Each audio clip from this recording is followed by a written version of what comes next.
ตัวเนี้ยอ่ะ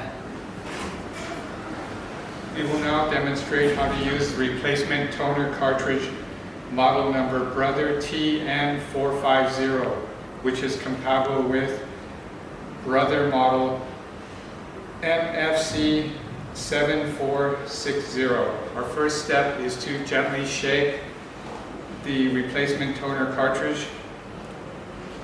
Then we remove the orange protective cover. Then we insert the cartridge into the carrier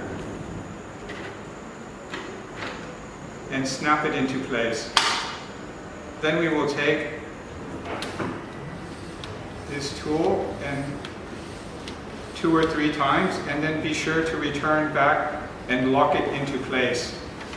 Then we insert the assembly into the printer and close the cover and make a test print.